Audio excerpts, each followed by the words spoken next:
What I'm going to show you now is an example of when I was working on my video podcast script and I was asked to come away from this work and work on something else. I had to be assertive and say no. So let's look at role play number 1, where I was very poor in my assertiveness skills. Gavin, what are you working on at the moment? Oh, hi Denise. I'm just working on our next video podcast script. Look, just leave that now. I need you absolutely urgently. You need to come with me. I've got a major project on and I need help. Okay. All right. No, that's just how it has to be. I'm pressured at the moment and you need to come and participate with me. Okay. Thanks a lot. Thanks. How could I have reworded my response, or how could I have been more assertive in that situation? Well, firstly, when we want to communicate that we're busy at the moment and that we need to say no, we first need to start acknowledging that person's urgency by using some empathy. So we need to show the other party that we understand that what they're working on is urgent. We recognise that their request is real, but at the same time we need to then explain the reasons why we can't work on their activity clearly and in a concise manner. Hi Gavin, what are you busy with? Hi Denise, I'm just working on the next script for the video podcast. Please, you really need to leave that right now. I need to put you into something else that I need urgently. I'm busy on a project and I need you to come with me.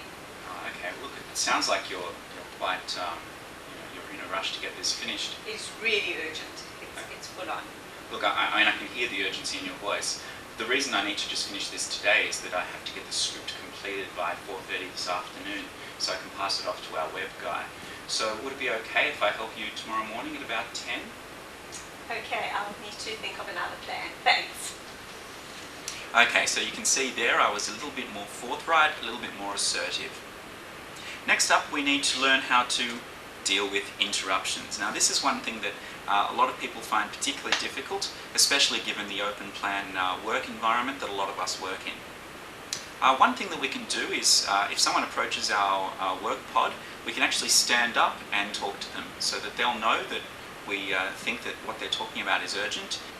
Another thing we can do is try and screen our visitors as much as possible.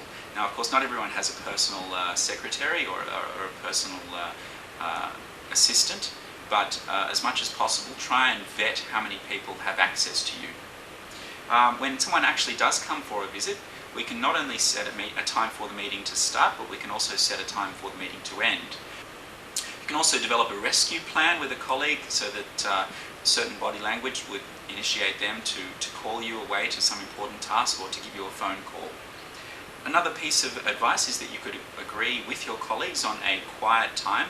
That is a time each day when you are not to be contacted or communicated with because you're focusing on your core activity. So that might be an hour and a half after lunch every day when your co-workers or your colleagues know not to approach you with their own problems. Alright, let's move on. How do we know what's urgent and how do we know what's important? When we're looking at our time audit sheet, what's the work that is focused on our primary activities? What, on the other hand, is work that is just reacting to certain situations that come up, like the bus running late, like having to show the new assistant the database system. So those are urgent things that might not necessarily be important things. Okay, look, we've given you a few different types of skills that you can use in your day to manage your time a little bit more effectively. But if you download our free ebook from our MCI website, you'll have a lot more information in terms of managing your time more effectively.